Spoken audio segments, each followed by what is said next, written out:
Hello, y'all. What's up? Back to another YouTube video with my good friend Duke, Jamie, and Jacob, me. And today we shall be discussing about the first ever dog to join the U.S. Army during World War I, Sgt Stubby. So, got any questions about Stubby? Why is he named Stubby? That's right, he asked me that before the video. Honestly, there's not really reason why he was named Stubby. Excuse us while we search Wikipedia for the answer. Probably, honestly, I made like this joke that said maybe the reason why Sergeant Stubby was named Stubby is because he was stubby. Stubby was being stubby. Like, get a short body? Probably. I mean, he was found on the streets in Connecticut. So wait, this dog was found on the streets of Connecticut, and then they were like, let's put him in the army? Well, technically, okay, so here's what happened. Okay. So one day, when Sergeant Stubby was roaming through the streets as an ordinary street dog, he accidentally ran into a person while trying to run away from some people, specifically a baker guy, because he was going through his trash. So he's going through somebody's trash, and then he's running away from the people that chased him? Something like that. And then he ran into who? Some bystander watching the army go through the streets for training to join World War I in France against the mighty German army. And when he saw someone that had a pastry, yum yum, a soldier named Robert Conroy tossed him a cookie. Yes, a cookie. And you know what happens when you feed a dog? They love you. Yes, and they want more. Yeah. Yeah.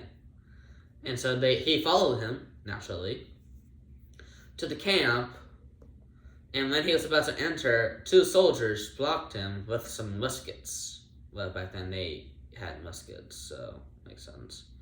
Well, and then World War II came around, and they had a bit more automatics, like... Are we getting distracted? Yes, I bet. Sergeant Stubby's a World War I dog, let's not get that confused. Yeah.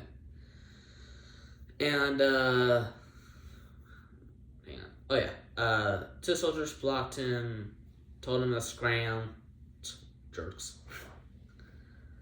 And then he looked through around the fence and found a hole, so he dug the rest of it because he couldn't fit.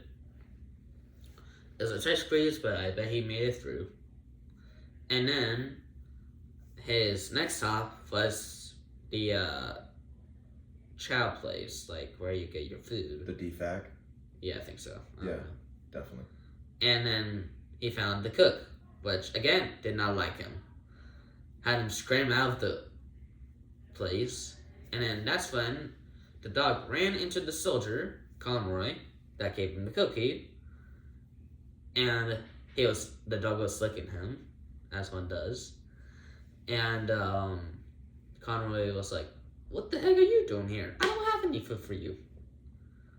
And then he got it back up, like nothing even happened, with Stubby just sitting right next to him, menacingly. No, I'm just kidding, not menacingly. And when the drill sergeant was talking about that they shall go to war against the Germans, he said, "Are you Megan's ready?" And everyone said, "Yes, sir." And the dog just barked. And then the drill sergeant noticed him, and he's like, "At least he's ready." And he came over, looked at the dog, and he's like, "You're a fine little fella. You could be a mascot." And he asked, "Whose dog is this?" And Conroy was trying to be discreet about sending him away, and Stubby looked at him, and the Conroy just kept trying to get him away, but the drill sergeant already saw him, and said, "I see him eyeing you, Conroy. Is he yours?" And then Conroy was like, "Yes, sir. He is mine. He followed me here."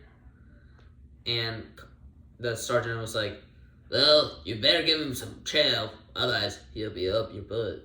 No, I'm just kidding. Something like that. I don't know. But he said, "Well, give him some chow. Dismissed." To the whole platoon. And then when they went to the tent where they get their food, the cook, nicknamed Biscuit, I think. Yeah, that's what I thought too. Biscuit. Okay. I think they named him that. I don't know. And when he saw the dog again, he was like, "Willie, you want me to give him my food?" And Conroy said, "The sergeant told me to feed him, so yeah." And he's like, "What the heck should I feed them with the dog?" And one of Conroy's friends, I forgot his name unfortunately, said, "Hey Biscuit, he might be the only one that likes your food." Dang. Yeah, no kidding. That was a big freaking close. Heck yeah. And Biscuit just rumbled under his breath, "Well, at least he likes my food and not you." Or something like that. I don't know. And another one of his Conroy's friends named Shooter came along and was like, "Holy crap. The sergeant really lets him stay here? Like, holy, I could have just brought my dog over." I don't know if he had a dog, to be honest. They shall never know. It probably had, but I don't know. But after Stubby just ate his whole food, like, yeah, I'm not going to act it out because. Do we know like what was Stubby's first mission? Oh yeah, well, he was part of the Yankee division of the 102nd Infantry Regiment. Okay. And he got a Purple Heart, so he got hurt. That sucks. Yeah, he got hurt by a grenade. Oh my god. Yeah, no kidding. Thankfully, he was not killed. I think that dog probably broke his leg. Let's see. So he was used as a mascot for the infantry in New Haven, Connecticut, in Yale University. And click military service. Let's see that. Military service. All right. Alrighty. Here, Stubby served with the 102nd Infantry Regiment. He was in the trenches in France, you guys. Yeah. That's wild. Yeah. Fought 17 battles. And his first battle was in Chemin des Dames, north of Soissons. I'm not even gonna try. Yeah. But he was under constant fire day and night for over a month. Yeah, no kidding. My dog has PTSD from when I didn't let him inside in under 5 minutes. Seriously? That's what he acts like. Dogs are so dramatic, to be honest. Some dogs. Yeah. Some are really brave. It's just like humans. Yeah. Yeah. Oh, he got injured in his first year by mustard gas. Actually, during training, one of the trainings was like always have your mask on at all times. Wanna know why? Because mustard gas and chlorine gas. So in the training thing, the sergeant took all the soldiers of the Yankee division into a little shed or like a little steakhouse or something like that. I don't know. And they had all of them put their mask on. He had a bucket with him, put in some gas, and when the gas was going on, he ordered all the soldiers to take off their masks. Yeah. Yeah. We still do that. When I joined the Air Force, we all went into a big like it looked like a gas chamber like you'd see in like Nazi Germany. Yeah. Dude, like underground and everything. And then you have to take off your mask while they crack mustard gas in the middle, and then you have to take off your mask. Wait. And you have to say the Pledge of Allegiance with the mask off, and then once you say it all the way, you're allowed to run out. But dude, I was walking around in a circle coughing and couldn't see for like a solid 5 minutes. Oh, dear God. Yeah, that sucked. Why not just use tear gas, man? Tear gas is less deadly, but can really do a lot of damage to your lungs. Like why mustard gas? I think just because it's like the most likely that would get used on us, so they wanted us to be exposed to it. Makes sense, I guess. So Stubby didn't go through that, right? No, he was outside of the shed. They do put dogs through gas mask training now, though. Yeah. Like dogs wear gas masks in the modern day. It's Yeah, crazy. It was actually the first. Actually, Stubby was the first one to ever have a mask. Oh, they got him a mask? Yeah. Nice. I'll get to that in a minute. Sure. So, Stubby was outside while the soldiers were coughing, and then the drill sergeant opened the door for them and yelled, "Get outside! Get outside!" And everyone was like on the ground, on their knees, coughing. And the sergeant came out with his mask on, not even bothered by the gas. And it was like, "This is why you need your mask on. This is not the mustard or chlorine gas you shall be facing. This is tear gas. So always have your mask and do not lose it. Otherwise, you're dead." And when Stubby smelled the gas, he was like covering up his snout. Like that. Poor dog. And during France, him, Conroy, and a French soldier named Gaston, I forgot his full name, went to scout a German artillery team with gas. They were gonna fire it into the clouds because clouds go long distance, and the more clouds, the more gas there is. So the more deadly it is, or something like that. I don't know. So Gaston had Stubby go back to the trenches, have all the soldiers put their gas masks on, and then Stubby went to the nearby village, and had them put their mask on because the gas was coming. And then when Gaston, Conroy, and two horses that they had, apparently horses had gas masks, not dogs, because dogs were not in service at the time. Horses have been used in the militaries for forever. Yeah, for like thousands of years. Yeah, you think about like cowboys and Indians back in the day. Oh yeah. Horses were definitely involved. Yeah. And so yeah, horses had the gas masks, but not Stubby. So, and when they got into like a nearby shed, Conway was scared because Stubby did not have a gas mask. So Gaston improvised. He grabbed a cloth and just put it in water and put it over his snout. And after the gas cleared, everyone got outside, took off their mask, and was like, "Oh, thank goodness, that dog saved us." And the French villagers liked the dog. They were like thanking him and like obviously petting him because they like to do that, showing that they really appreciate him. Plus, the dog did look cute at the time. At the time.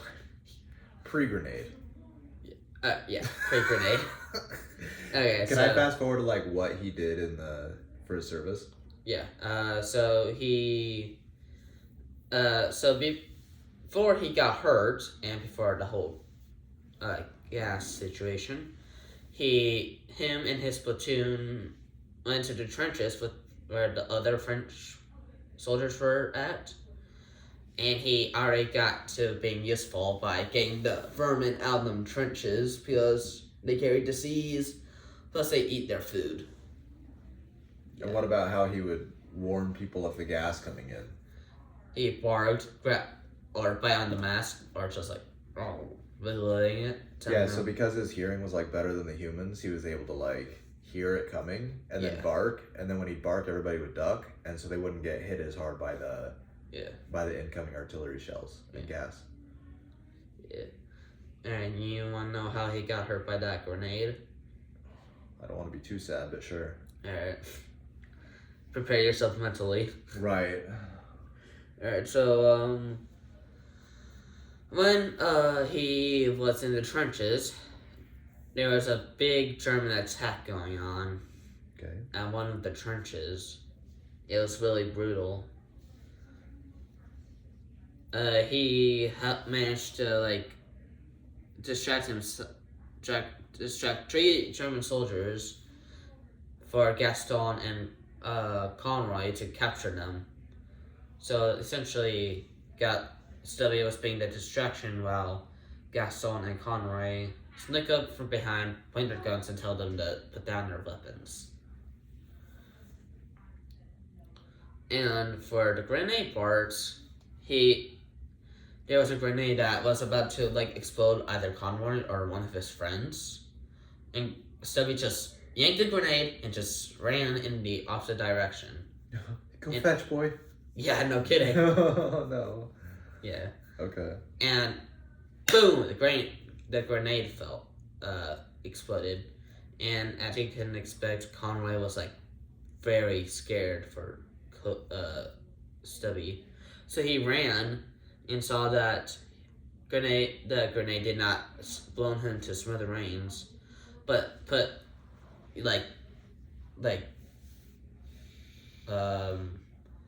forced him off his feet, and the debris fell on him.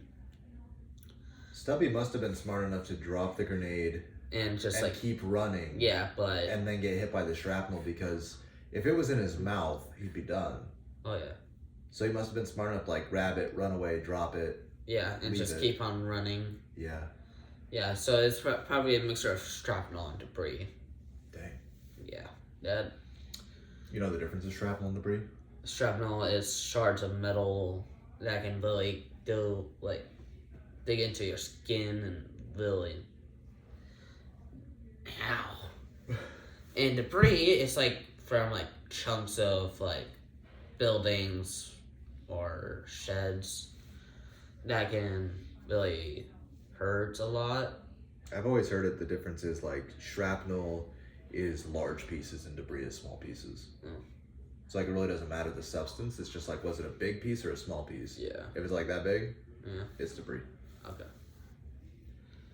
So Conroy took him to like where the soldiers would be evacuated, like the wounded soldiers would be evacuated to like a secure hospital. And when he found a soldier that might help him, the soldier was like, "That's a very bad wound, but I don't know what I can do for him. He's a dog, and I only do humans, so I'm sorry." And Gaston was like, "I'm sure he will do whatever he can to help the dog, Conroy." And the soldier was like, okay, just load him into the truck, and we'll see what we can do from there." And it turned out that Schroeder also was wounded in battle also. So, he was also put in the ambulance, and thankfully enough, he was in the same one as Stubby. So two best friends just chilling in the ambulance on the way to hospital. Just chilling? Yeah. Shrapnel on their side, just chilling? Yeah. Well, I think Stubby had like a broken leg, but yeah, he probably got shrapnel. So, and Conroy was like really emotionally distressed. He was like constantly worrying about Stubby. And worst of all, Gaston was also leaving because he had to go back to his own platoon. How should we wrap this story up? So and want to know why, and want to know what Stubby and Conroy and Gaston call themselves. The Three Musketeers. Nice. I think that was what the candy got from the Three Musketeers. A dog, a French soldier, and an American soldier. Oh, shoot. Yeah. Called themselves the Three Musketeers. I think the candy company got it from them or something like that. They ripped them off. Yeah. I can see that. And after the war, he also Sergeant Stubby also met the president at the time, Woodrow Wilson. Woodrow Wilson. I have no idea who was the president in World War One. Yeah, man. One of those old presidents that have died. He got to meet him. Yeah. In honor of his service. I think it's interesting to think about like how military dog service has changed over the years. Yeah. Like I worked with a lot of MWDs and like, dude, they were scary dogs. Like yeah, I don't want to mess with them. they weren't like running over and like saying hey to people. Like they were like on the leash, like with the mouth covered up. And you mean like one of those like muzzle things? yeah, they had a muzzle on and like, bro, they just snarl at everybody that wasn't their owner. Yeah. They were like killer dogs, man. But they could smell a bomb or they could chase a bad guy. Like they had a lot of skills. Tear their freaking legs off. Oh, dude. We used to get in these big suits. It was like a pool noodle, but then thicker. Yeah. And you'd let the dog bite you and take you down. Yeah. Yeah. Yeah, I think I've seen those on like YouTube also. Dude, it hurts. It hurts through the pad. It's crazy. At least the teeth are not going into your skin, but it still hurts as heck. Oh, it'd probably break my bone, man. Yeah, but yeah, Woodrow Wilson was the president at the time. You heard it here first, folks. Mr. Woodrow Wilson met Sergeant Stubby. Sergeant Stubby. And he also shook his paw. No kidding. Shake boy. Yeah. I think Sergeant Stubby is the most decorated dog in history at this point. Because Sergeant Stubby once captured a German soldier after he got better from the grenade. And when he spotted him, he literally bite either his leg or his butt. And when the German soldier was like about to kill him with his knife, Sergeant Stubby is just like, nope. It's just like, rah. And then the German soldier kicked him and grabbed his rifle, but before he could shoot, 3 guns pointed at him. No, it was not the 3 musketeers of Conroy and Gaston. It was Conroy and his 2 other friends from training. And Conroy grabbed the ring of the soldier and said, "This belongs to you, buddy." And one thing that Conroy noticed was that the German soldier was young. Like, not just young, but young. Yeah, because a lot of soldiers were drafted during the war. So that makes sense. And the next day, either the colonel or the sergeant, or the captain at the time, I don't know who was the captain, gave Stubby the rank of sergeant and mascot. Sergeant mascot, or something like that. And for Conroy, he was promoted from private to corporal. Or was it corporal to private? It'd be private to corporal, I think. Yeah, I think so. And in conclusion. Yeah. Probably. And in conclusion. Yeah. Do you have a way to wrap this up? Yeah. And this is going to be part 1 out of possibly 2 of Sgt Stubby. We shall see. Until then, and hope you enjoyed the video, and see you in the next one. Bye. Peace out.